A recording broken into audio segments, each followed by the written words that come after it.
Bueno, buenas tardes. En estas próximas dos unidades lo que vamos a ver es la cinemática y la hidrodinámica de la mecánica de los fluidos, digamos, es decir, vamos a deducir las ecuaciones fundamentales de la mecánica de los fluidos a partir de la cual podemos aplicar y resolver los problemas de interés en ingeniería. ¿Sí? Bueno, lo primero que vamos a hacer es definir algunos fundamentos. Cuando nosotros hablamos de cuerpos rígidos, ¿sí? O la mecánica de los sólidos, describir la velocidad de una partícula en forma separada o discreta es relativamente sencillo, digamos. La velocidad en X, la velocidad en Y y la velocidad en Z será una simple función o una función respecto del tiempo, ¿sí? Que es la que habitualmente nosotros conocemos o la que hemos visto en la física. El tema de un continuo deformable, como puede ser un fluido, es que existen infinitas partículas cuyo movimiento debe ser descrito, es decir, la posición relativa entre esas partículas se ve modificado en cada instante de tiempo. Entonces, la velocidad ya no es una función solamente del tiempo, sino aparte de su posición, por lo que cada componente de la velocidad va a ser función no solamente del tiempo, sino también de la posición X y Z. Entonces lo que nosotros debemos conocer, si queremos conocer las componentes de la velocidad de una partícula, son las funciones f, g y h, que yo lo he puesto en este caso, puede llamarse de cualquier forma. Y habiendo conocido las funciones f, g y h, ¿sí? Lo que obtenemos en definitiva es lo que se conoce como campo de velocidad. Es decir, obtenemos una función a partir de la cual se puede definir la velocidad en cualquier instante de tiempo y en cualquier posición predeterminada, ¿sí? Si el flujo es impermanente, es decir, hay una variación con respecto del tiempo de los vector o del vector velocidad, el tiempo es una variable dentro del campo. Si el flujo es permanente, es decir, los vectores de velocidad no se modifican, solamente la velocidad es función de la posición y ya se desprende del tiempo, porque temporalmente esos vectores de velocidad o el vector velocidad es constante para cada posición. Bueno, hay dos conceptos interesantes que nos van a ayudar, digamos, luego en los análisis, ¿no? Que es uno de ellos el concepto de línea corriente. Digamos, si uno tuviera que representar gráficamente, no sé, los flujos, si uno tuviera que representar gráficamente un flujo, lo hace a través de las líneas de corriente. Una línea de corriente en flujo permanente es una línea que sigue la trayectoria de una partícula, ¿sí?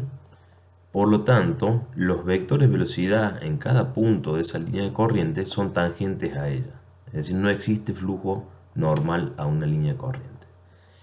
Si fuese esto flujo impermanente, bueno, lo que estaríamos viendo aquí es una foto instantánea, digamos, para un determinado periodo de tiempo. En el siguiente instante de tiempo esto se vería modificado, pero en todos los casos es posible trazar las líneas de corriente siempre tangentes a los vectores velocidad, ¿sí? Si nosotros tomamos un manojo de líneas de corriente, por supuesto chico, pero manojo al fin, lo que formamos se conoce como tubo de corriente o vena fluida. Esto es muy útil para el análisis. ¿Por qué? Porque esta vena fluida o tubo de corriente se comporta como si fuese efectivamente un tubo con un área diferencial de espesor despreciable, impermeable, ya que las paredes de ese tubo son las propias líneas de corriente. Hemos dicho que normalmente o en forma perpendicular a una línea de corriente no existe flujo, por lo tanto es impermeable y no ofrece resistencia fluida. Entonces esto se comporta como un tubo ideal y nos permite hacer algunas abstracciones en el análisis que son bastante interesantes, ¿sí? Bueno, esto simplemente para tener presente los conceptos de línea corriente y de tubo corriente o vena fluida. Bueno, en la mecánica de los fluidos es interesante saber cuál es el enfoque del análisis. Básicamente hay dos enfoques, uno que se conoce como lagrangiano y otro el enfoque euleriano. El enfoque lagrangiano se conoce como si fuese un enfoque del sistema móvil. Es decir, el sistema coordenado no es fijo y lo que pretende es seguir un, un sistema, digamos, entendiendo por sistema a un determinado volumen de masa en el cual la masa o un sistema de masa fija que se conoce. Es decir, las fronteras de ese volumen pueden variar, la forma, el volumen, pero no la cantidad de masa que hay dentro de ese sistema.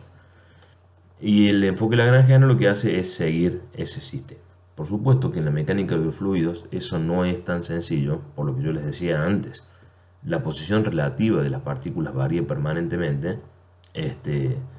Entonces el enfoque lagrangiano a veces se vuelve un poquito engorroso y no es el que habitualmente utilizamos, en la ingeniería al menos. Pero sí es un enfoque que se ha utilizado para hacer los desarrollos más bien del tipo diferencial, digamos. Pero bueno, no es muy utilizado en la ingeniería que nosotros estamos acostumbrados a aplicar, ¿sí? Desde el punto de vista de la ecuación de conservación de la masa y la segunda ley de Newton, que son las dos ecuaciones fundamentales, digamos, esto es continuidad y esto es cantidad de movimiento. En un sistema lagrangiano o de masa fija, uno podría expresar esto, ¿no? Que la variación de la masa respecto del tiempo es nula, ya que el sistema se adapta, o la frontera del sistema se adapta a la expansión o contracción de la masa. Y bueno, y que la sumatoria de las fuerzas es igual a la variación del producto de la masa por la velocidad. Entonces, para resolverlo hay que aplicar la regla de la cadena. En cambio, el sistema euleriano lo que hace es mantener un sistema coordenado fijo, es decir, definimos lo que se conoce como volumen de control, y en este volumen de control nos interesan solamente las cosas que entran, las cosas que salen y lo que sucede aquí adentro, las variaciones netas de aquí adentro, ¿sí? Que esta partícula entra, se mueve y después sale, no nos interesa saber qué es lo que sucede con esta partícula, porque va a entrar, hará lo que tenga que hacer aquí adentro y luego se irá. Cuando se vaya esta, entrará otra y así sucesivamente. Entonces lo que nosotros hacemos es resolver lo que sucede aquí adentro en lo que respecta a las entradas, las salidas y las variaciones netas aquí adentro. Llámese velocidad, masa, energía, cantidad de movimiento, lo que fuera. Es decir, a partir de este enfoque nosotros vamos a resolver o deducir las ecuaciones fundamentales para un volumen de control. Este es el enfoque euleriano. Mantiene un sistema fijo, ¿sí? Y solamente se estudian las variaciones netas. Bueno, dicho esto de los enfoques, otro aspecto importante son los niveles de abstracción. Es decir, hasta dónde vamos a estudiar nosotros. Uno podría decir que hay un nivel macroscópico y un nivel de campo. El nivel macroscópico es el que a nosotros nos interesa básicamente en la ingeniería, en donde se estudian los valores medios de las variaciones que suceden dentro de los volúmenes de control.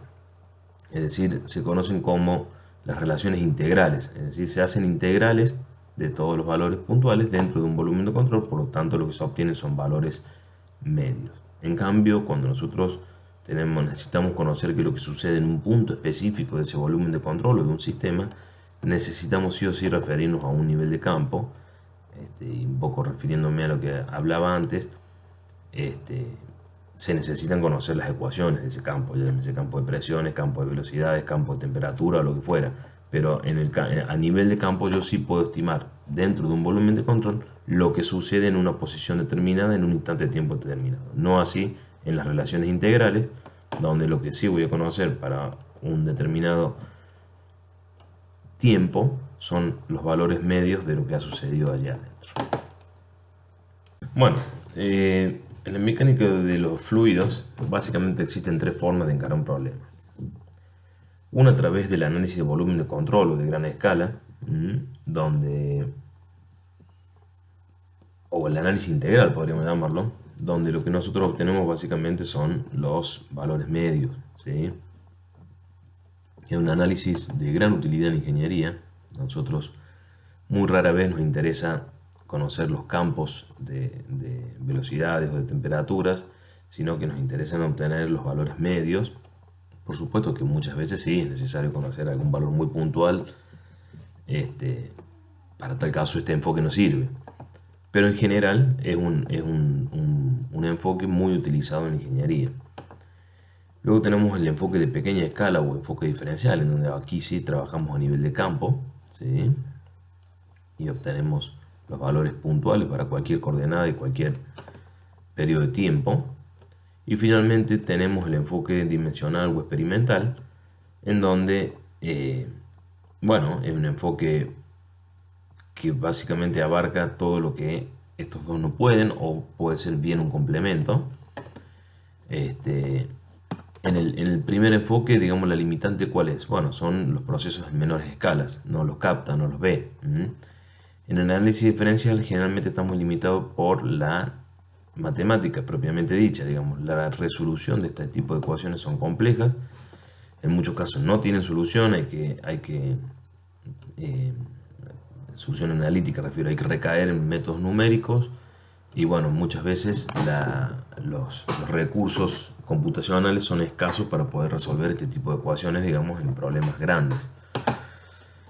Entonces el análisis dimensional o experimental básicamente lo que hace es tratar de representar en escala los procesos físicos que se dan en algún problema determinado y pasa a ser un complemento de cualquiera de estos dos tipos de análisis, ¿sí? Bueno, las leyes de la mecánica fueron escritas, digamos, para un sistema, es decir, para una región de masa fija y de propiedades idénticas, ya sea en un enfoque diferencial, ya sea en un enfoque integral o en un enfoque tipo lagrangiano o euleriano, digamos. Si nosotros tenemos un enfoque lagrangiano, lo que se hará es seguir ese sistema a lo largo de su trayectoria y ver cómo se comportan las propiedades dentro de él. Y si el enfoque es euleriano, bueno, en algún instante de tiempo, ese sistema podrá coincidir con nuestro volumen de control, a partir del cual las leyes descriptas son válidas. Cuando ese sistema deje el volumen de control, vendrá otro exactamente igual. Bueno, en este sistema, ¿qué nos interesa? Tenemos el sistema con sus fronteras o bordes, el volumen de masa fija adentro y los alrededores. Bueno, las leyes de la mecánica básicamente establecen lo que sucede cuando existe una interacción entre el sistema y los alrededores, ¿sí? Todas las leyes fueron escritas de esta forma, ¿sí? Esto no lo vamos a pasar medio rápido, después nosotros iremos deduciendo cada una de ellas para la mecánica de los fluidos, pero las leyes más importantes son las que nosotros trataremos de reescribir para aplicadas estrictamente a la mecánica de los fluidos. La ley de la conservación de la masa, la segunda ley de Newton, la ley de momento angular o de cantidad de movimiento angular, la velocidad por rotor por la variación de la masa, la primera ley de la termodinámica, la segunda ley de la termodinámica. En general, para aplicaciones ingenieriles es necesario colocar estas leyes que hemos mencionado aplicadas a un volumen de control cuya forma o la forma del volumen de control es arbitraria, es decir, nosotros vamos a elegir la forma de ese volumen de control en cada problema en particular de forma conveniente para la resolución de ese problema. La idea es poder analizar un volumen de control fijo, ¿sí? En donde va a suceder lo que yo anteriormente mencionaba, digamos, el sistema de masa fija ocupará para una determinada instante de tiempo ese volumen de control para el cual es válido todas las leyes que se deducirán, ¿sí? Luego pasará y vendrá otro en donde se hará el mismo análisis. Esa es un poco la idea de trabajar con un volumen de control fijo o con un sistema o con un enfoque euleriano. Bueno, supongamos S, ¿sí? Una superficie a través de la cual pasa un fluido sin resistencia, ¿sí? Esto podría ser, digamos, lo que habíamos visto, una vena fluida, un tubo de corriente, pero de una superficie más grande. La pregunta aquí es, ¿qué volumen de flujo pasa por unidad de tiempo? O en otras palabras, ¿qué caudal de flujo está pasando por este momento? Bueno, si nosotros definimos un volumen, ¿sí? y pensemos el volumen no en términos geométricos, sino en términos temporales. El volumen va a estar dado, ¿por qué? Por ese diferencial de área multiplicado por un diferencial de tiempo, ¿sí? Es decir, este diferencial de área en un determinado tiempo se ha movido una cierta cantidad a una determinada velocidad. A partir de eso queda allí definido el volumen, perdón. Entonces, ese diferencial de volumen va a ser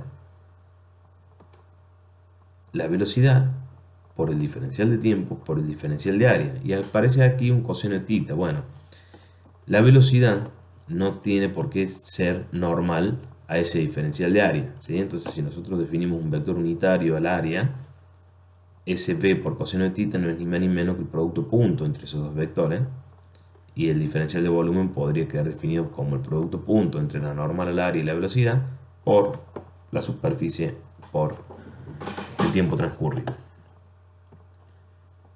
Si hacemos la integral de B sobre dt, lo que obtenemos es el caudal a través de la superficie, es decir, hacemos la integral a lo largo de toda esta superficie, bueno, lo que vamos a obtener es el caudal.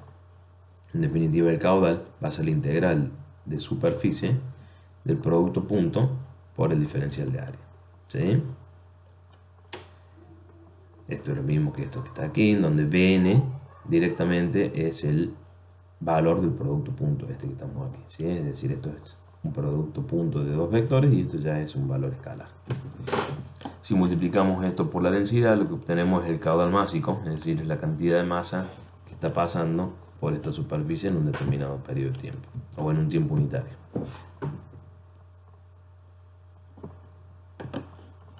Bueno, vamos a ver un teorema muy importante, que es el teorema del transporte Reynolds, a partir del cual vamos a poder inferir o deducir en algunas ecuaciones. Este teorema lo que nos permite es convertir en análisis de sistema, ¿sí? Es decir, de un sistema de masa fija, a uno o a un análisis de volumen de control. Para eso, más allá del enfoque conceptual, es necesario poder convertir la matemática, aplicado a una región específica, en lugar de a un sistema de masas individual.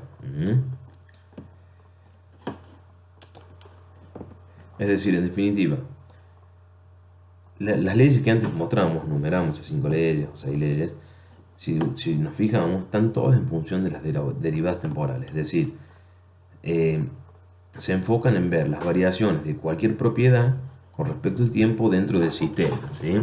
Lo que nosotros necesitamos es poder relacionar esas derivadas temporales que ocurren dentro del sistema con la tasa de cambio de esa propiedad en una región fija o específica, ¿sí?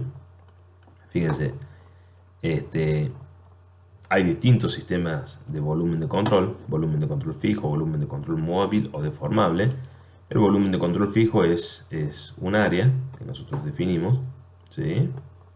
En donde nos interesan ver las entradas, las salidas. Si vemos, por ejemplo, aquí analizamos la velocidad, esto puede ser una boquera, una boquilla o una tobera. Aquí hay un valor de velocidad que entra, o sea, el caudal de fluido que ingresa por aquí es el mismo que el que sale por aquí. Pasa que aquí, al tener una sección grande, el valor de velocidad es 1. Al haberse contraído y pasar el mismo caudal, el vector de velocidad es mucho más grande. Por lo tanto, existe una variación en el vector de velocidad dentro de este flujo. Pero el volumen de control es fijo. Yo aquí tengo un volumen de control móvil, es decir, a mí me interesa ver qué es lo que sucede con el barco que se mueve a cierta velocidad. Bueno, lo que tiene que hacer este volumen de control es moverse a la misma velocidad que el barco y ver cuál es la interacción entre el barco y el flujo, o el barco y el aire, lo que fuera. Y puedo tener un volumen de control deformable, en donde, por ejemplo, esto fuese un pistón que se comprime, que se acerca y se aleja. Bueno, disculpen, lo que decía el volumen de control móvil. En este caso, este volumen de control se mueve a la misma velocidad que el barco. Y en este caso tenía un volumen de control deformable, donde está la superficie del volumen de control, y se va a deformar en concordancia con el avance o el retroceso de este pistón, ¿sí?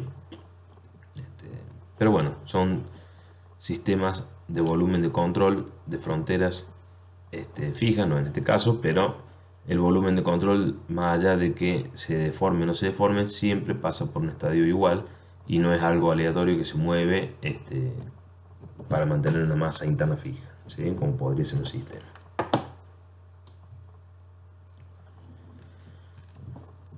Si consideramos un conducto, como este que está aquí, ¿sí? Unidimensional, supongamos que las variaciones son en X. El volumen de control, ¿sí? Supongamos este volumen de control,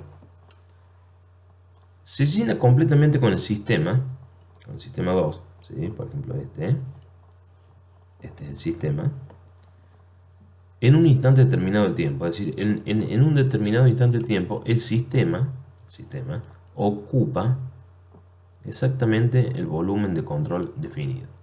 En un instante t más delta t, el sistema 2 comienza a salir, que es lo que vemos aquí, ¿sí? Comienza a salir, y empieza a entrar el sistema 1, ¿sí? Desde la izquierda. Por lo tanto, el diferencial de volumen entrante, esto que está aquí, el área por el BA por el diferencial de tiempo, imagínense la misma situación anteriormente, que habíamos visto para definir el caudal,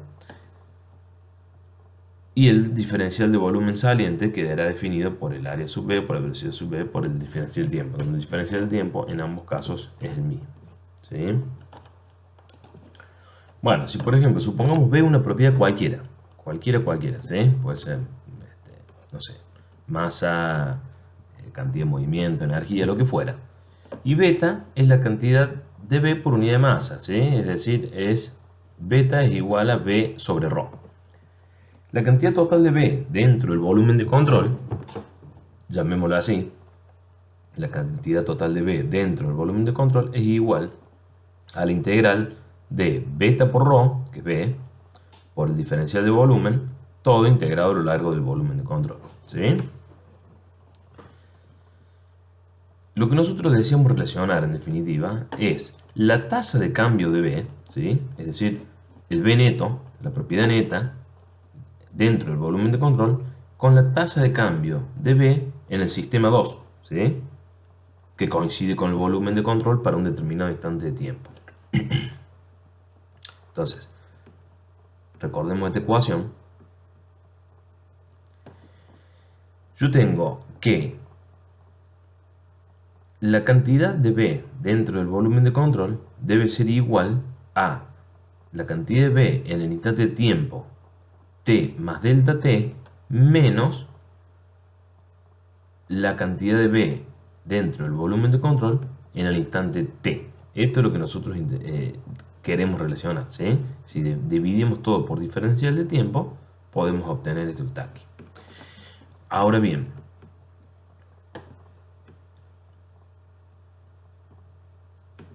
esto que está aquí es la cantidad de B, o de la propiedad en 2, en el tiempo t más delta t, ¿sí? menos ρ por B, que es B saliente, más el B entrante, ¿sí? Que es lo que sale aquí menos lo que entra aquí, o más lo que entra aquí, menos lo que se va, más lo que entra, ¿sí? Para el instante t más delta t, menos la cantidad de B que teníamos en el tiempo t. Si lo ordenamos esto un poquito, ¿sí? Uno puede expresarlo de esta forma, y en definitiva, ¿qué nos queda? El B del sistema 2 en t más delta t menos t, ¿sí? menos la cantidad de B saliente más la cantidad de B entrante, ¿sí? Menos lo que se va, más lo que entra. ρB, recuerden que es B, por A, por la velocidad, es el caudal, digamos. Si nosotros decimos que para un determinado instante de tiempo la propiedad B dentro del volumen de control, recuerden que esto es igual a esto que está aquí, ¿no? La propiedad B dentro del volumen de control coincide con la del sistema 2 para un determinado instante de tiempo, esta derivada de b con respecto al tiempo es la propiedad b dentro del sistema, ¿sí? Es decir, es la variación o la derivada temporal de b dentro del sistema, que es justamente la derivada que nosotros queríamos relacionar. Y eso es igual a la variación temporal de ¿quién? De la integral de ρ b, que es lo que tenemos aquí, b, en temas delta t, es decir, integrada a lo largo del volumen de control, más el flujo saliente por la superficie de control, menos el flujo entrante por la superficie de control, ¿sí?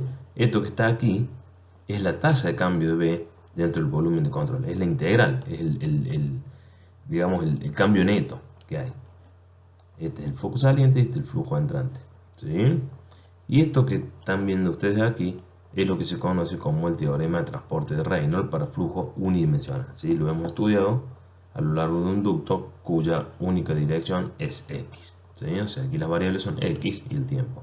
Y esto relaciona la tasa de cambio de B dentro del volumen de control con la variación temporal de B dentro de un sistema, que es un poco lo que nosotros necesitamos para poder reescribir las leyes de la mecánica a un volumen de control fijo.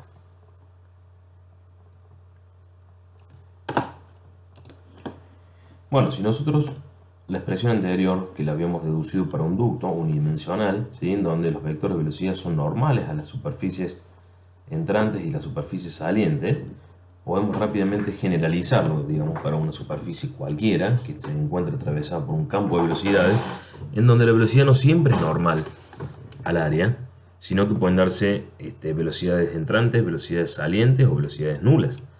Entonces, esta expresión que nosotros teníamos definido para un ducto, como el que habíamos puesto anteriormente, puede ser rápidamente generalizable y poner que la variación de esa propiedad B dentro del sistema, la variación temporal, es igual a la tasa de variación de B dentro del volumen de control más el flujo entrante menos el flujo saliente. Esto que está escrito aquí en forma muy general, fíjense que la velocidad B está multiplicada por el producto del coseno de tita, siendo el coseno de tita ese el ángulo, o tita el ángulo que existe entre el vector de velocidad y el vector normal o vector unitario del área, y está integrado a lo largo de la superficie de control, ¿sí? En donde este es el área saliente y este es el área entrante. Se puede generalizar aún un poquito más y finalmente llegar a una expresión de este tipo, en donde esta última integral es una integral a lo largo de una superficie de control de ρ b, de beta ρ, perdón, que esto es b, multiplicado por el producto punto entre el vector velocidad y el vector normal al área, ¿sí?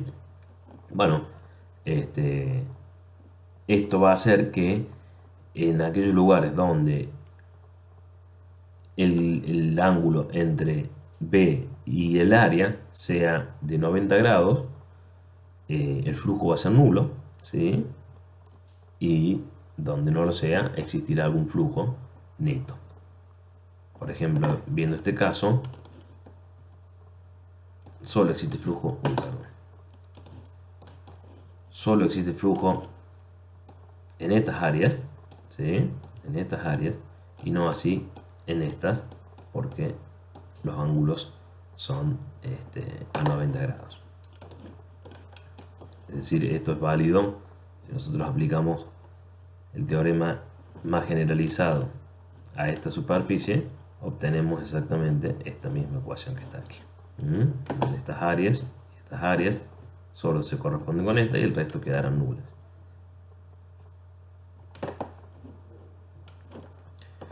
Bueno, si aplicamos esto a la ley de conservación de la masa, bueno, les decía que ahora vamos a aplicar el teorema de transporte de Reynolds a una propiedad como la masa. Recuerden que ahora la propiedad B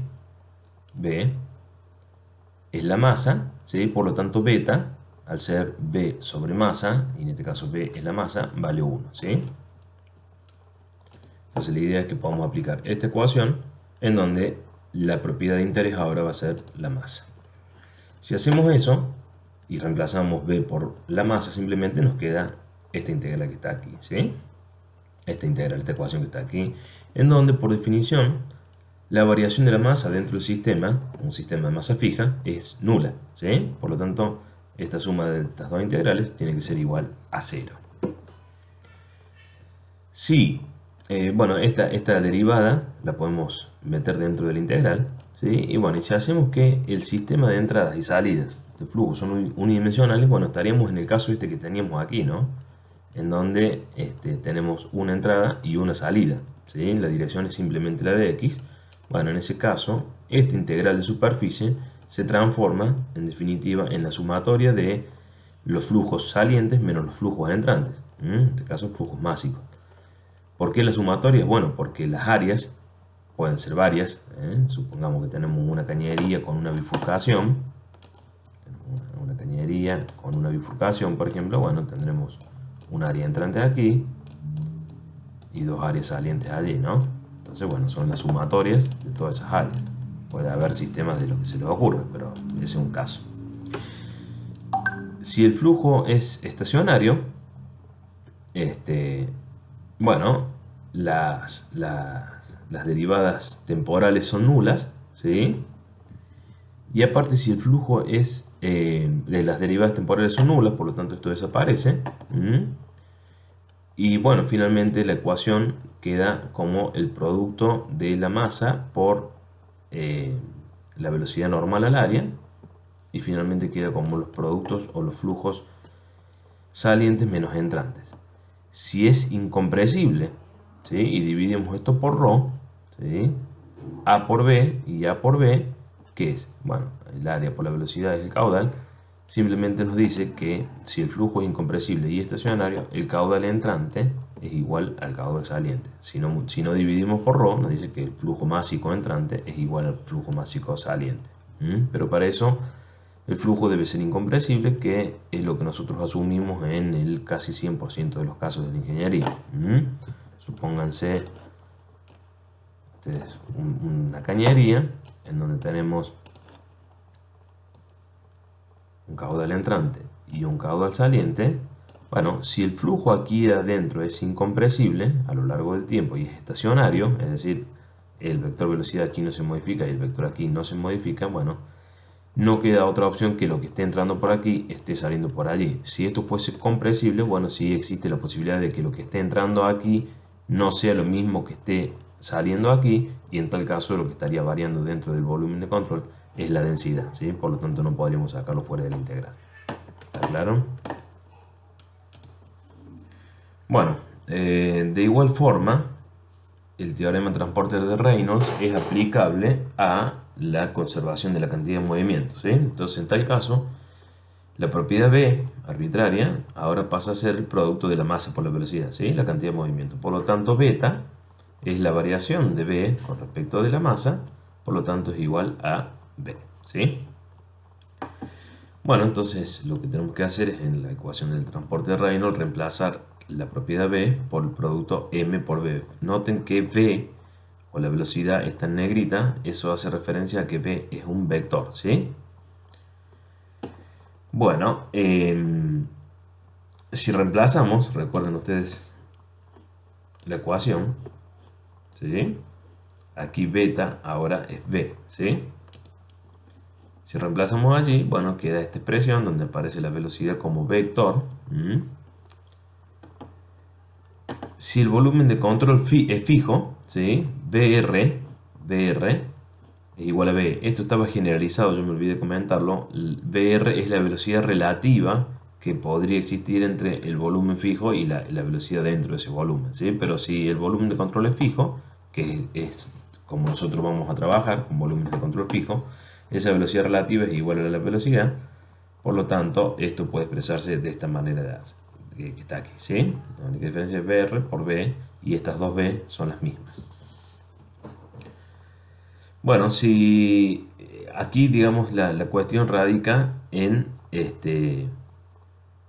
sobre todo en la sumatoria de las fuerzas, ¿no? Pero si nosotros consideramos una de las componentes, x, bueno, nosotros sabemos que la velocidad está compuesta por las componentes v y w, haciendo referencias a x y z respectivamente. Esta ecuación que está aquí, la sumatoria de las fuerzas, se transformará en la sumatoria de las fuerzas en la dirección de x, ¿sí?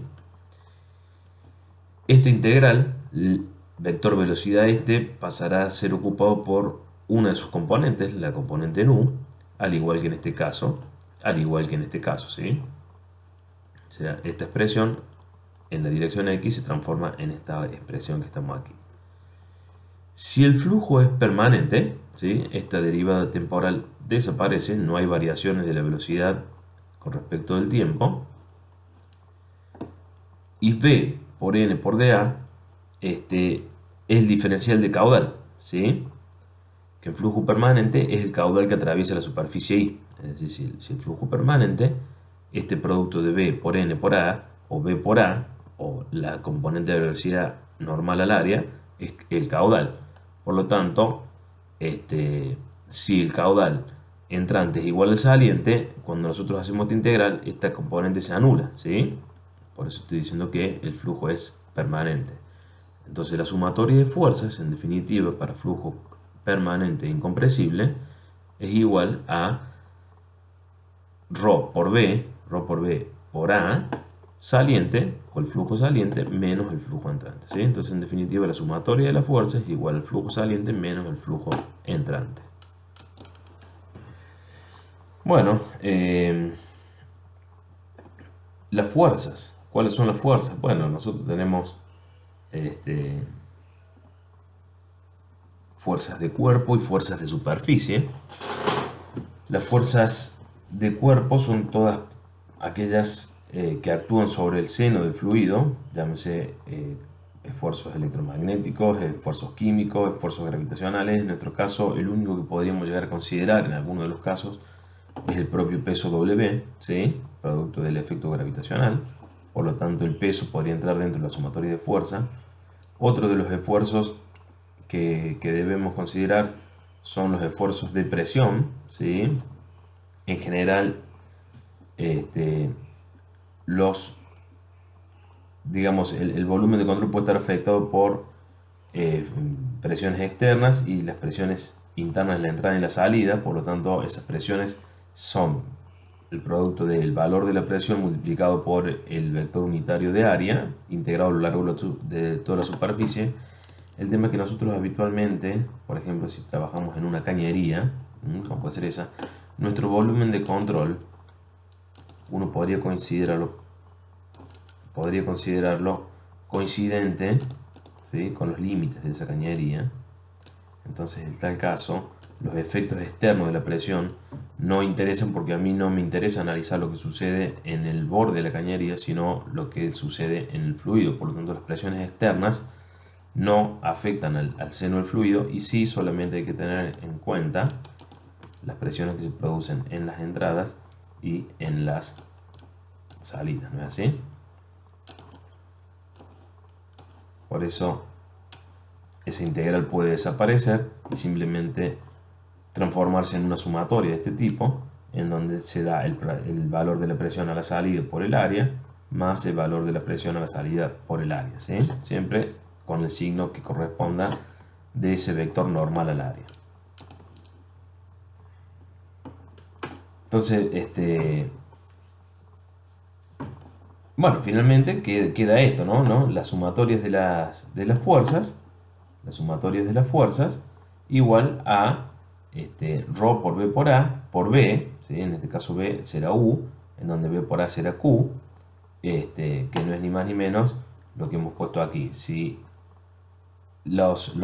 esto es unidimensional y los sentidos de la velocidad son opuestos, o sea, el B1 por el A1 y el B2 por el A2 son exactamente iguales de signo contrario, entonces, bueno, discúlpenme, decía que este término de aquí y este término de aquí, al ser de signos opuestos por el caudal entrante y el caudal saliente, pueden cancelarse y llegamos a la misma ecuación que habíamos deducido anteriormente, ¿sí? Bueno, nosotros habitualmente en ingeniería trabajamos un flujo permanente incompresible, por lo tanto, en general, si nosotros queremos aplicar la ley de conservación de cantidad de movimiento en su forma integral, que es lo que estamos viendo aquí, la ecuación válida es esta que estamos viendo aquí. Si el flujo no es incompresible y no es permanente, bueno, no nos quedará más remedio que aplicar la ecuación integral en su forma completa y bueno, habrá que resolver las integrales, para cuyo caso habrá que conocer cuál es la ecuación de la velocidad, y si aparte el flujo es bidimensional o tridimensional, habrá que considerar las tres componentes. Por lo tanto, esto serán tres integrales, porque la sumatoria de las fuerzas también habrá que considerar las tres componentes de la fuerza, ¿sí? Pero bueno, como le digo, en la mayoría de los casos de la ingeniería que nosotros utilizamos, o los casos simples, esta es la ecuación que vamos a utilizar.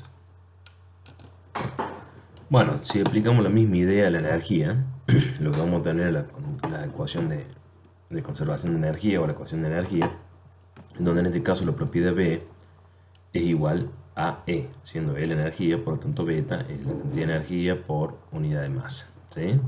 Que lo vamos a expresar como E minúscula.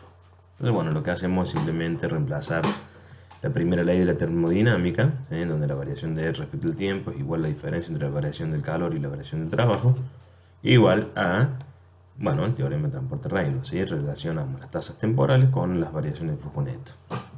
La energía E estará compuesta por la energía interna, la energía cinética, la energía potencial, y habrá otro tipo de energías tipo química, electromagnética, nuclear, etcétera, etcétera, que para el presente análisis directamente las anulamos, ¿sí? No contienen valor, digamos, o son despreciables en los análisis que nosotros vamos a hacer. Por lo tanto, la energía E puede ser expresada como la suma de la energía intrínseca más la energía cinética más la energía potencial, digamos, o producto de una altura referencial a un cero, digamos, ¿sí? Z se toma como un plano o una cota de referencia. Y el trabajo estará compuesto por los trabajos de eje, llámese aquellas máquinas que extraen trabajo como una turbina, o las que aportan, puede ser una bomba, por ejemplo, más el trabajo de presión que se hace sobre la superficie, más el trabajo viscoso, que es producto de los efectos viscosos con las paredes o los efectos viscosos del propio fluido, ¿sí? Entonces vamos a llamar W sub S los trabajos de eje, o los trabajos de torque, W sub P a los de presión y W sub nu a los viscosos, ¿sí? El trabajo gravitacional, producto del peso, puede introducirse dentro de el trabajo potencial. Bueno, el trabajo de presión es igual a la fuerza de presión sobre un área diferencial, ¿sí? Multiplicado por la velocidad normal a dicha área. Dicho de otra forma, el diferencial de trabajo puede ser igual a la presión aplicada por el área por la velocidad normal entrante a esa área, ¿sí? El signo menos viene dado por la presión, digamos, tiene un sentido actuante sobre el área, y el vector normal del área saliente, ¿sí? O puesto, digamos, de una forma mucho más genérica, este V sub n puede estar expresado como el producto de la velocidad, el producto punto de la velocidad y el vector normal del área. Si nosotros a este diferencial de trabajo lo integramos a lo largo de toda la superficie de control, bueno, obtenemos el trabajo realizado por la presión. Una forma similar, digamos, podemos definir el trabajo realizado por la viscosidad, ¿sí? Que es el trabajo realizado por los efectos viscosos o las tensiones viscosas. Hay tres tensiones viscosas, recuerden, una normal, digamos, al área, y dos tangenciales en cada dirección, que habrá que multiplicarlo por su respectivo componente de la velocidad, ¿sí? Bueno, de la misma forma integramos para obtener el diferencial, el trabajo total aquí. Por lo que esto no está bien, diría así, ahí está. Y se obtiene el trabajo realizado por los esfuerzos viscosos. Esto en algunos casos puede ser despreciable, en otros no. Habrá que estudiar cada caso en particular, ¿sí? Por ejemplo, la velocidad pegado a la pared de la cañería es nula, por lo tanto en ese sector los efectos viscosos o los esfuerzos o el trabajo viscoso puede ser despreciable, digamos, esto por la condición de no deslizamiento, ¿no? Entonces finalmente el trabajo puede definirse como los trabajos de torque o de eje más los trabajos de presión, más el trabajo, menos el trabajo viscoso, ¿sí? Y la energía, como dijimos antes, la energía interna o intrínseca, la cinética, la potencial, y otra energía, en tal caso nosotros lo despreciamos. Bueno, si reemplazamos esto dentro de la ecuación de la primera ley de la termodinámica, que se relaciona a través del teorema de transporte Reynolds, obtenemos esta ecuación que está aquí, ¿sí? En donde las variaciones en el calor y el trabajo pueden ser igual a la variación temporal de la energía. Fíjense que aquí aparece U y aquí aparece H, estas son las energías internas. Lo que pasa es que aquí se incluye la energía de presión, ¿sí? Que actúa sobre la superficie, no sobre el volumen. Aquí en el volumen se cancelan, aquí no. Que sería una ecuación muy general, ¿no? Si consideramos que el flujo es permanente, con una entrada y con una salida, caso típico de una cañería, bueno, lo que se obtiene es la ecuación general de energía para flujo permanente, en donde estos trabajos existen y el calor también. Este término se anula completamente, porque no hay variaciones temporales, y solo queda este, en donde M1 y M2 es el producto de la masa por la velocidad, ¿sí? En su sentido entrante y en su sentido saliente. Y bueno, esto tiene un subíndice 1 y un subíndice 2 porque están referidos a las entradas y a la salida. Si dividimos todo esto por...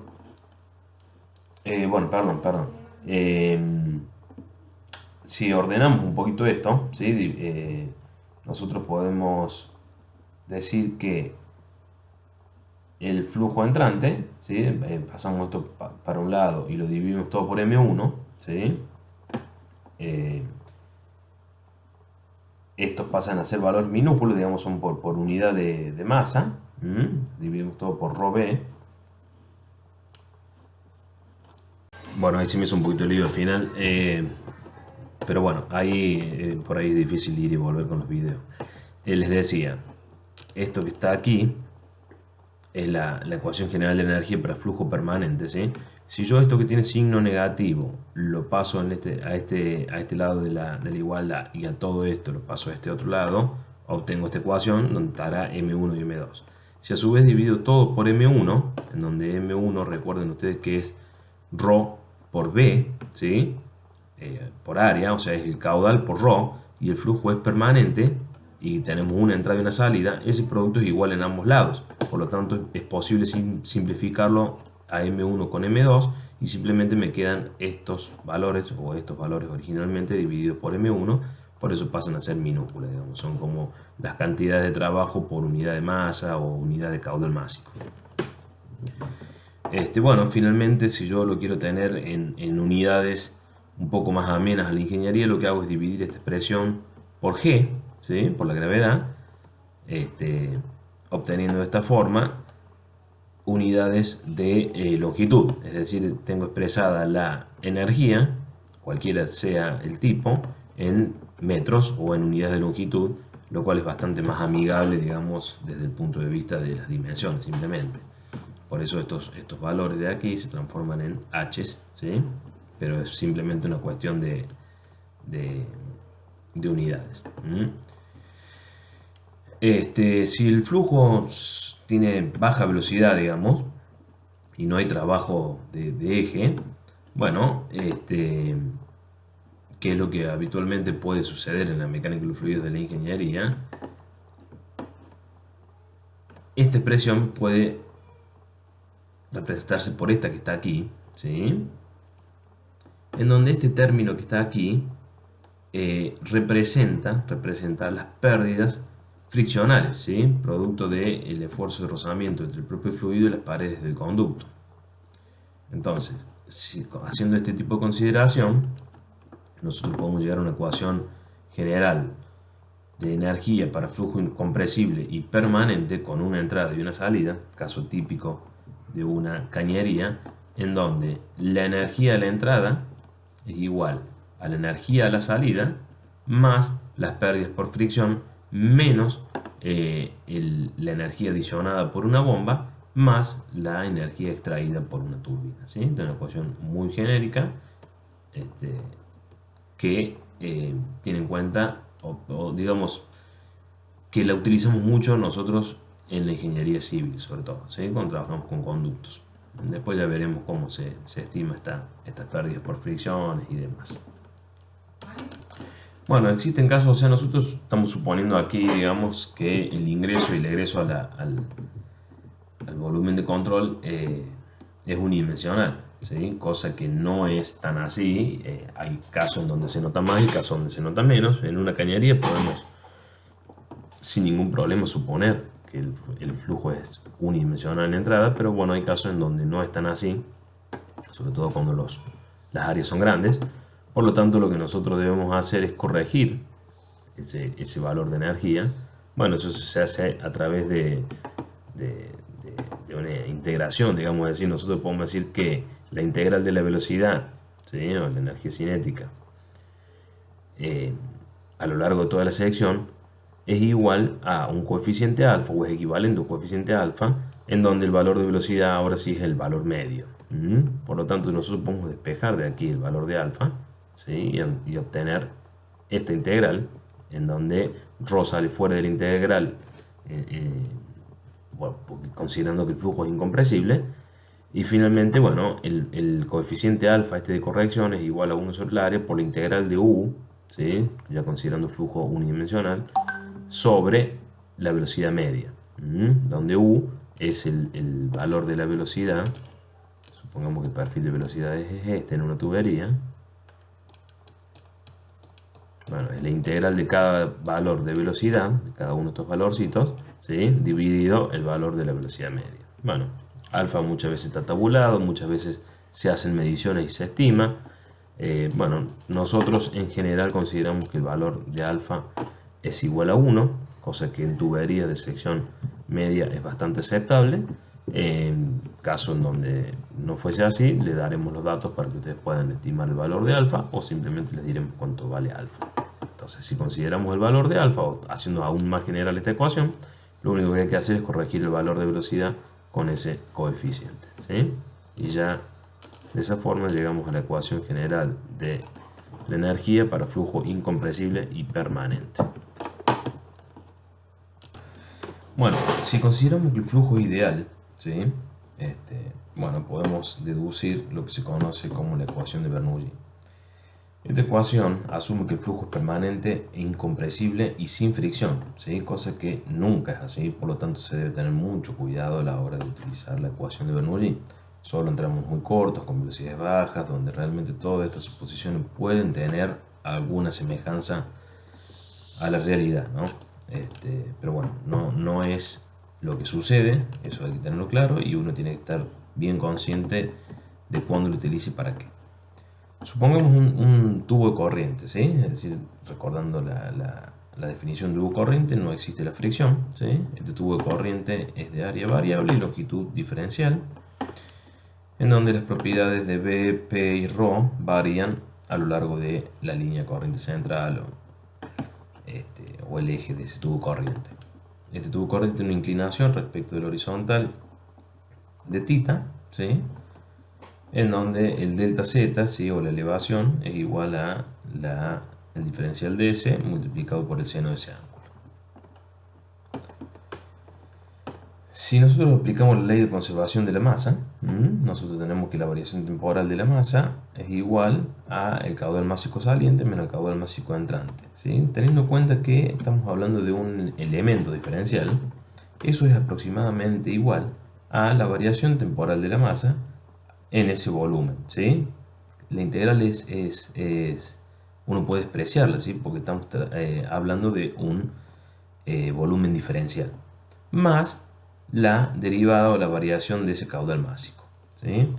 Si tenemos en cuenta que esto es igual a ρ por A por B, ¿sí? A por B, el caudal multiplicado por la masa, y dB, o el diferencial del volumen, es el área aproximadamente igual al área por la longitud, ¿sí? Considerando que la variación del área es muy pequeña, estamos hablando de un elemento diferencial. Bueno, esta expresión puede transformarse en esto que estamos viendo aquí, ¿no? la derivada del caudal másico es igual a esto, igual a la variación de la masa respecto al tiempo por el área por la longitud. Esta es una expresión deseada, ya vamos a ver por qué. Si planteamos la ecuación de cantidad de movimiento en la dirección de la línea de corriente, bueno, lo que obtenemos es esto que está aquí, ¿sí? Que esto nuevamente, al tratarse de un volumen diferencial, podemos despreciar las integrales, ¿sí? Es decir, que esto es aproximadamente igual a esto, más la derivada del producto del caudal másico por la velocidad, que es lo que tenemos aquí. Los diferenciales de fuerzas gravitacionales y de presión pueden estar expresados de esta forma, ¿sí? Gamma por el área por ds es el volumen, por gamma el peso, multiplicado por el seno, es decir, la componente en el sentido de que actúa, sentido de la línea corriente,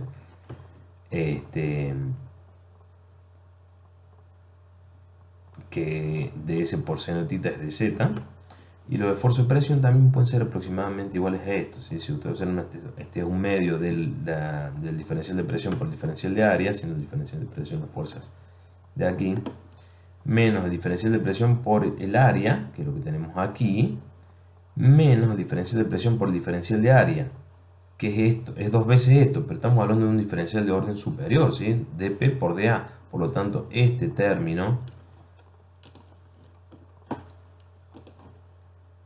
de aquí puede anularse con este de aquí, ¿sí? Son del mismo orden de magnitud. Entonces finalmente los esfuerzos de presión pueden ser asimilables a el área por el diferencial de presión.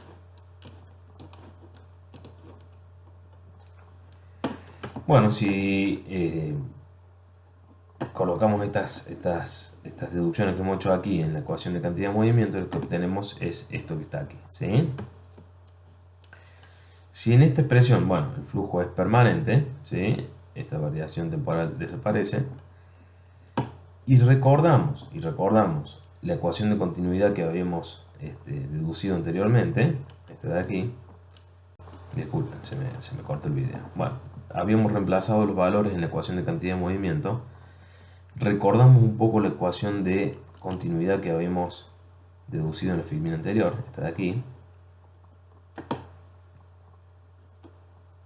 Y también tenemos en cuenta y esta expresión, bueno, reemplazamos esta ecuación, introducimos esta ecuación aquí adentro y dividimos todo por ρA, ¿sí?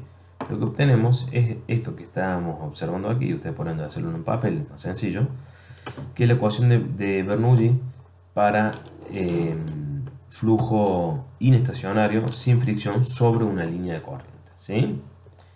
Si aparte de eso consideramos que el flujo es estacionario e incompresible y lo integramos entre dos puntos de esa línea de corriente cualquiera, bueno, lo que obtenemos es este término desaparece porque estamos considerando que el flujo es estacionario e incompresible, estacionario sobre todo.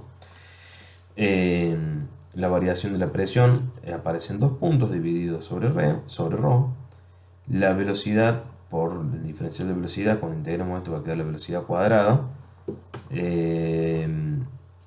Va a quedar la velocidad al cuadrado integrado entre dos puntos, y la gravedad quedará multiplicado a dos alturas z respecto de un plano de referencia. Esta es la ecuación de Bernoulli, que si la comparamos con la ecuación general de la energía que habíamos obtenido anteriormente, no es ni más ni menos que un caso particular de la ecuación general de la energía. Bueno, siempre es bastante útil la interpretación geométrica, digamos, de la ecuación de energía, que es un poco lo que vemos aquí. Como supongamos esta una cañería o un volumen de control de sección variable, un datum o un z igual a 0 o un plano de referencia arbitrario. Fíjense, supongamos que esto fuese una cañería que viene con un determinado caudal, es decir, tiene velocidades, el flujo es permanente. Si nosotros perforamos la cañería aquí y colocamos una manguera o un piezómetro, lo que vamos a hacer es, vamos a obtener la energía producto de la presión aquí adentro, ¿sí? Esto va a subir hasta que la columna de agua equilibre la presión aquí adentro. Si hacemos lo mismo pero colocamos una tubería enfrentada al flujo, bueno, lo que vamos a obtener es la altura de presión más la carga de velocidad, ¿sí? Si hacemos esto un poquito más adelante, tendremos el mismo resultado, con la diferencia de que esta sería la línea de energía para la ecuación de Bernoulli, es decir, no se han tenido en cuenta las pérdidas de energía que existen entre este punto y este punto de aquí. Es decir, este es un fluido, esta es la representación de un fluido ideal. Si nosotros lo estuviésemos representando es un fluido real, lo que tendríamos es una línea de energía de este tipo, ¿sí? Y esto que está aquí se debe o se representa como las pérdidas friccionales, ¿sí? Que es lo que tendremos en cuenta un poquito más adelante. Es lo que sucede con los fluidos reales. Hay una pérdida de energía, entonces en este término de la ecuación de Bernoulli, esto es lo que estamos representando aquí, P1 más B1 más Z es igual a 2, es igual a constante. Pero lo que realmente sucede es esto que está aquí, ¿no? Esto es igual a esto más las pérdidas friccionales.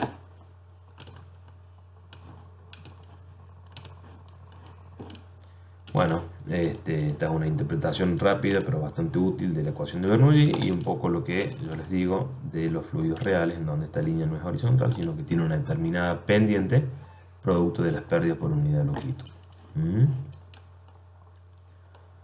Bueno, con esto queda un poco cerrado, si mal no me equivoco, el tema de las relaciones integrales. Hemos deducido las tres ecuaciones más importantes: la ecuación de continuidad, la ecuación de cantidad de movimiento y la ecuación de energía para un volumen de control fijo a partir del teorema de transporte de Reynolds, que nos permitió relacionar las ecuaciones deducidas para un sistema de masa fija a un volumen de control fijo o a la tasa de variación de una determinada propiedad dentro de un volumen de control fijo.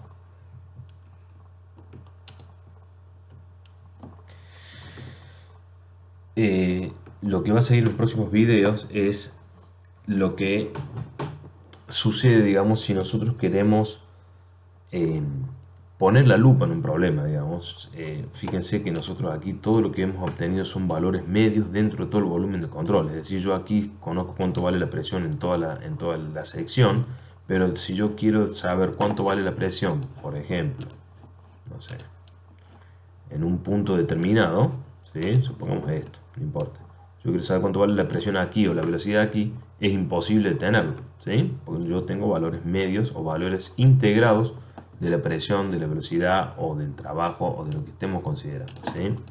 Entonces, si yo quiero poner la lupa y saber cuánto vale, por ejemplo, la velocidad en cada punto X y Z y en cada instante de tiempo T, bueno, las relaciones integrales que hemos deducido no nos son útiles y no nos van a permitir obtener ese tipo de resultados. Por lo tanto, lo que hay que hacer es introducirse a nivel de campo y trabajar en un análisis de pequeña escala, como habíamos dicho en algún momento, y recurrir al análisis diferencial, ¿sí? Bueno, el análisis diferencial ya vamos a ver que el mayor limitante no son las deducciones matemáticas, sino la complejidad de su resolución, ¿sí? Son ecuaciones en general diferenciales, en derivadas parciales, altamente no lineales, que sí tienen en cuenta toda la física del problema, son tan generales como uno quiera, pero los recursos disponibles, en general recursos computacionales, al día de hoy no son suficientes para resolver problemas complejos en su forma completa, ¿sí? Teniendo en cuenta todos los procesos físicos que allí se producen. Pero bueno, desde el punto de vista conceptual sí se obtienen resultados muy interesantes y por ahí, teniendo en cuenta algún tipo de simplificaciones, se pueden obtener soluciones matemáticas muy interesantes que permiten tener resultados muy puntuales y muy específicos. Para empezar a obtener las relaciones diferenciales, digamos, de las ecuaciones de continuidad, cantidad, movimiento y energía que antes habíamos visto, lo primero que debemos hacer es definir el campo de velocidad o un campo. Si nosotros lo que pretendemos es tener la velocidad en cada instante de tiempo y en cada posición, ¿sí? Dentro del volumen de control, por más pequeño que sea, bueno, debemos conocer el campo de velocidad. El campo de velocidad queda expresado de esta forma, ¿sí? Si lo queremos expresar en forma vectorial, la velocidad es igual a cada una de sus componentes, es decir, hay que conocer la función de cada una de sus componentes, multiplicado por los versores unitarios I, J y K. ¿Sí? O sea, el campo de velocidad puede quedar expresado de esta forma que está aquí. La velocidad es igual a una función de X, Y, Z y tiempo de cada una de sus componentes. El sistema coordenado fijo, es decir, que es un enfoque euleriano, ¿sí? Por lo tanto, la aceleración puede definirse como la variación de la velocidad respecto del tiempo, ¿sí? Y esto no es ni más ni menos que la variación de cada una de sus componentes respecto del tiempo, ¿sí? Bueno, recordar que cada componente escalar U, V y W son escalares, ¿sí? Esta es función de X, Y, Z y T. Por lo tanto, si yo a esto de aquí le aplico la regla de la cadena, bueno, lo que voy a tener, por ejemplo, para una de sus componentes, para U, por ejemplo, que la componente de la aceleración en U es igual a la variación de la velocidad U respecto del tiempo, más U respecto de X por el diferencial de X respecto del tiempo, más la variación de U respecto de Y por el diferencial de Y respecto del tiempo, y así sucesivamente, en donde fíjense que de X a dt, de Y a dt, de Z a dt, no es ni más ni menos que la componente de velocidad U, V y W. Por lo tanto, esto que está aquí puede ser expresado como la variación de U respecto al tiempo más U por la variación de U respecto de X, más V por la variación de U respecto de Y, más W por la variación de U respecto de Z, que no es ni más ni menos que estas variaciones U, la variación de U respecto de X, de Y y de T, es nabla por el operador nabla, ¿sí? Por el vector velocidad multiplicado por U, ¿sí? Por lo tanto, si esto extendemos la idea esta a la componente U, V y W, lo que yo puedo obtener es esto que están viendo ustedes aquí. La derivada del vector velocidad respecto al tiempo, que vendría a ser el equivalente a este, multiplicado por U, V y W por cada uno de las variaciones de V respecto de X. O sea, vamos a tener U respecto de X, V respecto de X y W respecto de X, ¿sí? Multiplicados todos por U. Luego tendremos lo mismo multiplicado por V y lo mismo multiplicado por W. En definitiva, esto que estamos viendo acá en sus tres componentes puede ser expresado de una forma mucho más compacta de esta manera, ¿sí? La variación del vector velocidad respecto al tiempo, aquí nuevamente lo que está en negrita hace referencia a que es un vector, ¿sí? Es la variación del vector velocidad respecto al tiempo más nabla B, que es esto, todas las derivadas, por B, por U, V y W, ¿sí? Esto que se encuentra aquí en el paréntesis es la aceleración convectiva, que se llama, que es cuando hay una variación de la velocidad espacial, por ejemplo en una boquilla. Supónganse que tenemos una cañería así, en donde en la punta hay una reducción. Bueno, el vector velocidad que tenemos aquí se agranda al llegar aquí, producto de la contracción, es decir, tenemos una variación espacial de la velocidad. En cambio, lo que tenemos aquí es la aceleración local, y eso se da producto del flujo impermanente, cuando por ejemplo para el instante t1 la velocidad vale esto, para el instante t2 vale esto, y para el instante t3 vale esto, pero para el mismo punto, ¿sí? Nosotros estamos viendo ahora un punto en donde la velocidad va variando respecto al tiempo y no respecto al espacio. Entonces finalmente la aceleración queda definida de esta forma, como la suma de la aceleración convectiva más la aceleración local. Bueno, veamos cómo es la forma diferencial de la ecuación de conservación de la masa, ¿sí? Consideremos un volumen de control elemental, ¿sí? Esto que está aquí, de X, de Y, de Z, ¿sí? El flujo a través de cada cara, ¿sí? Es unidimensional, es decir, que es normal a cada una de las caras. Hagamos el análisis para la dirección X, pero esto es extensible a las dos direcciones faltantes, ¿sí? Bueno, si planteamos la ecuación de cantidad de conservación de la masa planteada para un volumen de control, teníamos esto que está aquí. Considerando que el volumen es muy pequeño, podríamos hacer las simplificaciones que hacíamos para la ecuación de Bernoulli, en donde esta integral es aproximadamente igual directamente a la variación de la densidad dentro de este volumen elemental, multiplicado por el diferencial de volumen, que no es ni más ni menos que dx di por dz. Bueno, en la figura se observan los flujos en la dirección X, como les decía, pero la idea es extensible para los planos YZ y para los planos XZ, ¿sí? Con lo que los flujos existentes son, fíjense, la variación temporal de ρ respecto por el volumen, más la variación con respecto de X de ρ por U, es decir, la componente U de la velocidad, más la componente B, más la componente W, ¿sí? Derivada en cada uno de las direcciones, pero siempre hablando de la componente U. No, perdón. Lo que tenemos acá es esto, ¿no? La variación temporal de la masa respecto del tiempo en el volumen, que es esto que está aquí. Más ρ por U, ¿sí? ρ por U por dx, dy, dz.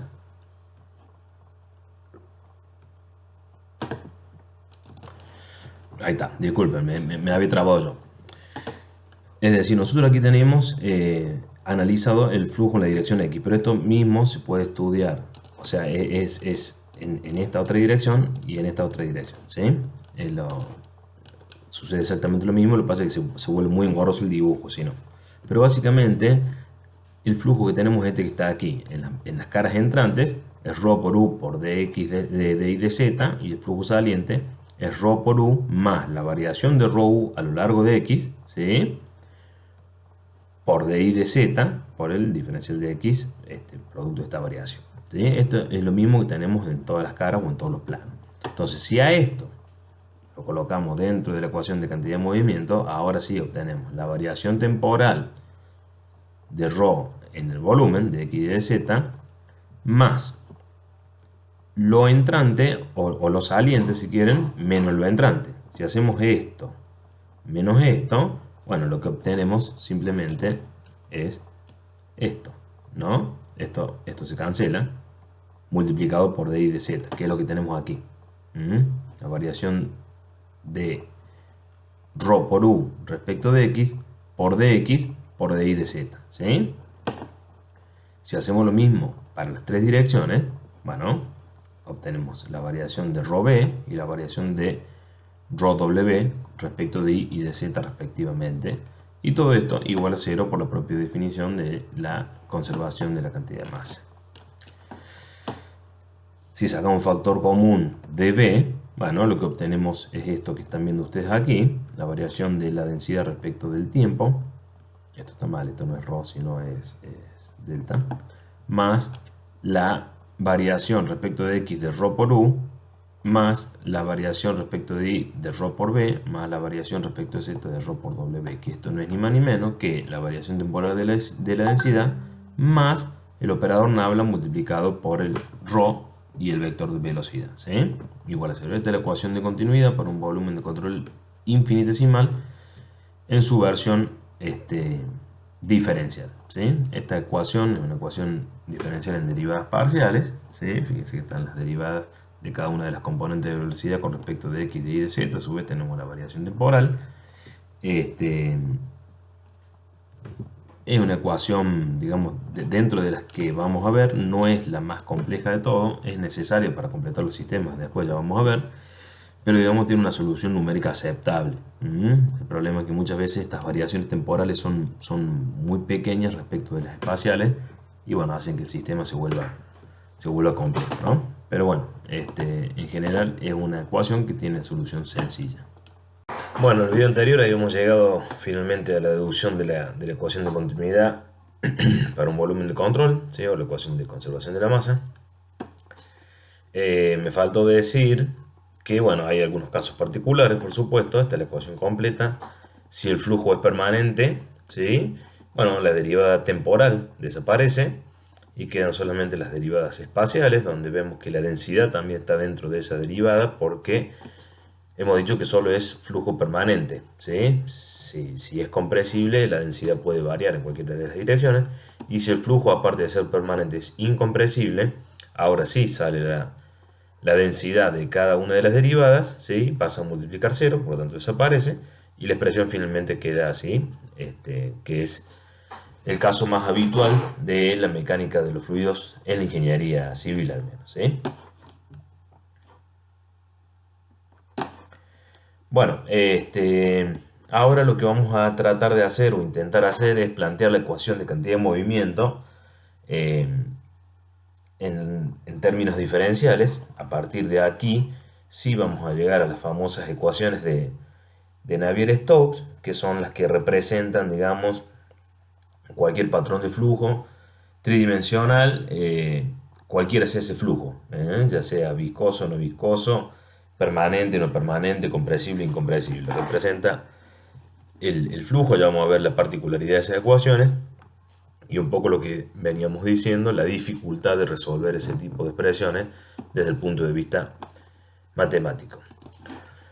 Bueno, recordando la ecuación de cantidad de movimiento a la cual habíamos llegado, ¿sí? La sumatoria de la fuerza era igual a la variación temporal de la cantidad de movimiento en el volumen de control más la cantidad de movimiento saliente menos la cantidad de movimiento entrante, ¿sí? Pero como este es un elemento muy pequeño, ¿sí? Un volumen diferencial o elemental, podríamos decir que esta derivada temporal de una integral era aproximadamente igual a la variación temporal dentro del volumen, ¿sí?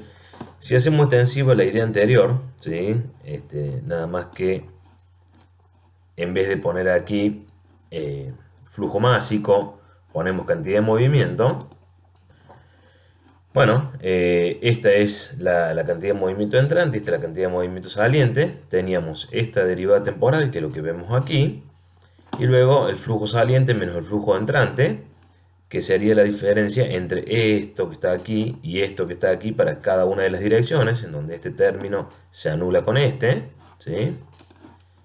Nuevamente, este término con esto y esto se anulan por ser una diferencia, y finalmente nos queda esto para cada una de las direcciones, ¿sí? Esta cantidad que es la variación, que es lo que vemos expresado aquí. V, VB y WB, pero no se olviden que esta B mayúscula es el vector velocidad, ¿sí? O sea que así como está planteado, tendríamos tres ecuaciones, una para la componente U de B, otra para la componente B y otra para la componente W. Bueno, si aplicamos la regla de la cadena, ¿sí? de la derivación, esta es la derivada de un producto, la derivada de un producto, la derivada de un producto y la derivada de un producto, ¿sí?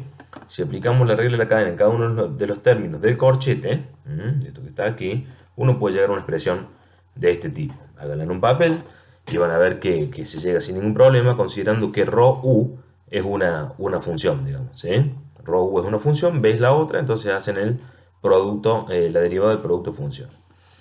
Y llegamos a una expresión de este tipo, en donde el término que está en el corchete es la ecuación de continuidad, la variación de la densidad con respecto al tiempo, más nabla por ρb, y el otro es la aceleración total de la partícula, que es lo que habíamos visto al principio cuando definíamos velocidad y aceleración del campo, es decir, es igual a dv por dt. Bueno, sacando la ecuación de continuidad, de aquí porque sabemos que esto es igual a 0, la ecuación de conservación de la masa, simplemente nos queda esto. Por lo tanto, la sumatoria de las fuerzas es igual a la densidad multiplicada por la variación de la velocidad respecto al tiempo, o por la aceleración total de la partícula, por el volumen, ¿sí? Bueno, las fuerzas, de nuevo, tenemos fuerzas de cuerpo y fuerzas de superficie. Fuerzas de cuerpo solamente seguiremos considerando las fuerzas debidas a la acción gravitacional, donde es ρg por dx de y de z. Fíjense que g está en negrita, es decir, que es un vector de gravedad, que bueno, básicamente las componentes x e y no tiene, es nula, digamos, y queda solamente la componente en la vertical.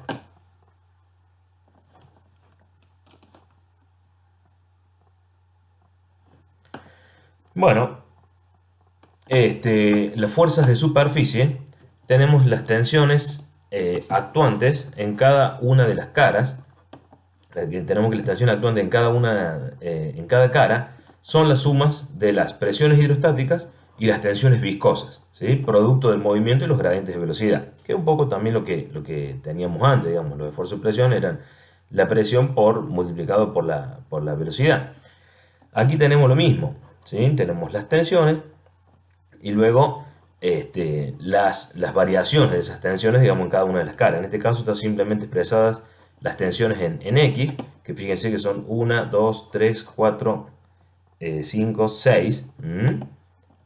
Por lo tanto, si, o sea, en este sentido, por lo tanto, si planteamos en los otros sentidos, lo que tendríamos básicamente lo que estamos viendo aquí, ¿no? Una matriz de 9 elementos donde figuran las tensiones o los esfuerzos, sí, las tensiones y las presiones que generan esfuerzos de tipo de superficie. Fíjense que la presión simplemente está sobre la diagonal principal, es decir, que actúa sobre las tres direcciones principales y no tiene componentes en las direcciones tangenciales. Bueno, si vemos esto de aquí, el sigma XX, por ejemplo, es balanceado con el sigma XX de la otra cara. Entonces, el único valor de sigma que genera esfuerzo es el producto de la variación, ¿sí? Que es un poco lo que veníamos viendo. Si sumamos esto más esto, bueno, este término se anula con este y solamente queda la variación respecto de la dirección considerada. Si hacemos extensiva esta idea al resto de las caras, finalmente nos queda, por ejemplo, que la diferencial de fuerza en la dirección X de superficie, o sea, la fuerza de superficie en la dirección X, son iguales a la variación con respecto de X de la sigma X más la variación respecto de Y de la sigma IX y de la sigma ZX multiplicado por el volumen, que es un poco lo que tenemos aquí planteado. Si hacemos extensiva la idea para las FX, las FI y las FZ, bueno, previo a eso, reemplacemos los valores de sigma, ¿sí? O sea, si lo que estamos viendo aquí no es, o sea, lo que podemos hacer nosotros ahora es...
Los esfuerzos viscosos, estos que están aquí, los podemos expresar de la siguiente forma, es decir, si los multiplicamos por el versor IJK o los ponemos en estos términos, digamos en términos vectoriales, los podemos reagrupar de la siguiente manera.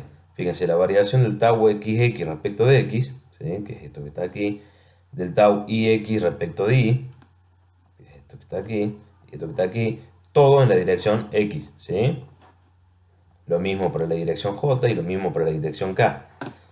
Si lo vemos de esta forma, podemos plantear que la sumatoria de los esfuerzos, en donde ρg eran los esfuerzos producto de la gravedad, los esfuerzos de cuerpo, recuerden que G es un vector que tiene dos componentes nulas, pero al fin y al cabo es un vector para poder hacer la suma vectorial, más o menos en este caso la variación de la presión, ¿sí? O nabla P, más nabla tau y sub J, que es lo que tenemos aquí. ¿Sí? O sea, tenemos los esfuerzos de gravedad, los esfuerzos de presión y los esfuerzos viscosos. Y esto tiene que ser igual a ρ por la aceleración total de la partícula, que es lo que veíamos anteriormente cuando llegamos aquí, a esta expresión. ¿Sí? Lo que hemos reemplazado aquí son los sumatorios de los esfuerzos. Bueno, finalmente si ponemos todo, extendemos esto a las tres direcciones, tenemos los esfuerzos de gravedad, los esfuerzos de presión, los esfuerzos viscosos, ¿sí? Estas son las sumas de las fuerzas, igual a ρ por la aceleración total, ¿sí? Recuerden, la aceleración local y la aceleración convectiva. Esto para cada una de las direcciones, ¿sí? Fíjense que acá está Gx, Gy, Gz, Gx y Gy serán iguales a 0 y Gz será igual a 9,81. Bueno, esta es la forma diferencial de las ecuaciones de cantidad de movimiento. Estas ecuaciones, así como están puestas, son aplicables a cualquier tipo de fluido y a cualquier condición de movimiento, ¿sí? Fíjense que están las variables temporales, por lo tanto el flujo puede ser no permanente. Están los esfuerzos viscosos, esto pueden seguir cualquier ley de fluido newtoniano, no newtoniano, cualquier tipo de ley. Pasa que, por supuesto, hay que encontrar cómo se varía eso en cada una de las direcciones. Están los esfuerzos gravitacionales, los esfuerzos de presión aplicados sobre la superficie. Pero bueno, ¿cuál es el problema de todo esto?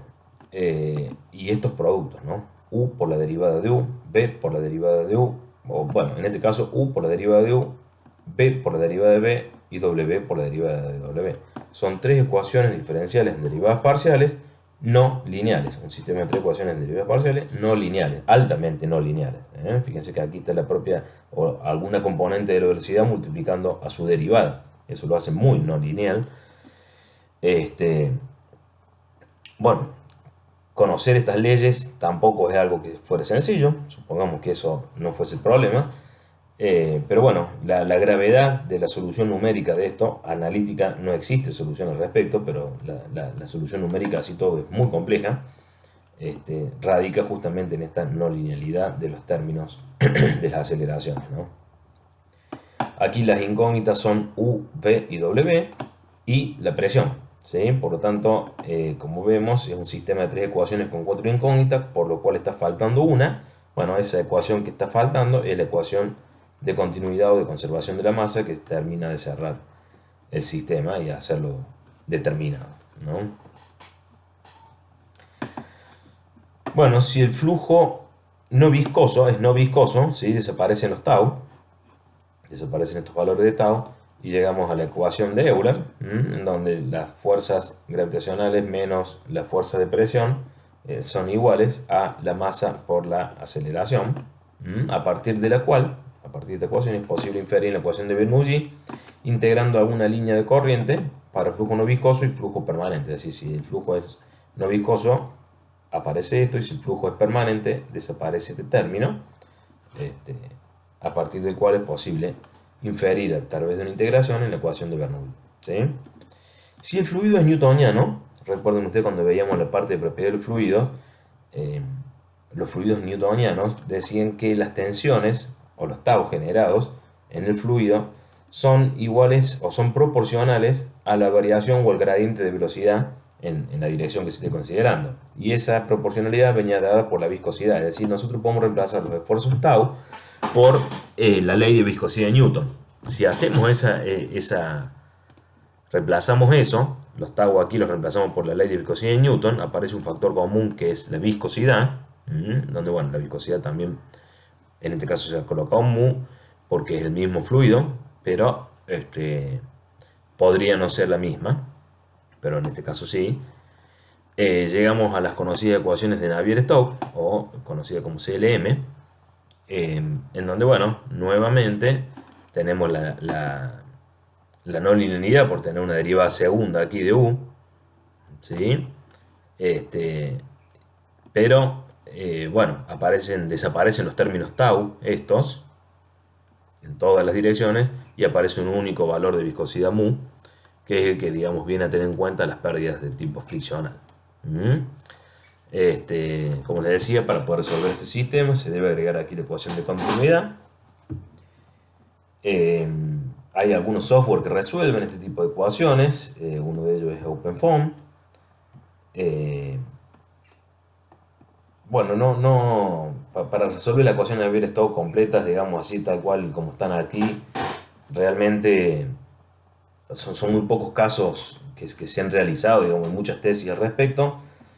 En general lo que uno hace es resolver las RANS, que se conocen, que son las ecuaciones de Navier-Stokes promediadas según Reynolds, pero bueno, eso es un tema aparte, digamos, desaparece esta no linealidad a causa de introducir un término turbulento que hay que resolverlo. Pero bueno, esa es otra cosa. Quedémonos con esto, con que estas son las ecuaciones de Navier-Stokes, gobiernan en general el flujo newtoniano, ¿sí? Y es esto, a partir de aquí se pueden empezar a realizar las simplificaciones que uno quiere. Digamos, uno puede decir que es un flujo no viscoso, desaparecen todos estos términos, puede decir que es permanente, desaparece este término, eh, y quizás bajo ciertas circunstancias sí empiezan a aparecer algunas soluciones analíticas a estos problemas. Pero, digamos, si uno quiere representar el flujo tal como es en la totalidad de sus procesos físicos, bueno, tiene que resolver este sistema de ecuaciones así como está planteado aquí.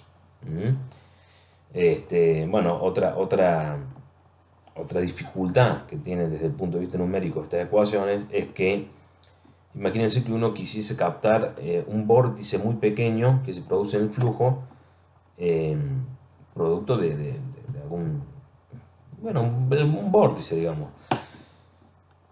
Los pasos temporales son muy pequeños respecto de los pasos espaciales, ¿sí? Recuerden ustedes en cálculo avanzado cuando hacían algo como por ejemplo diferencias finitas, si uno considera un paso temporal muy alto, lo que hace, digamos, es que el delta t no le dé tiempo al proceso físico y en definitiva lo que va a suceder es que no lo va a ver el modelo matemático, ¿sí? Entonces lo que hay que hacer es, para captar cosas muy pequeñas, considerar deltas t muy pequeños, con lo cual me conlleva a utilizar delta x, delta y, delta z muy pequeños justamente para respetar la relación de Coulomb.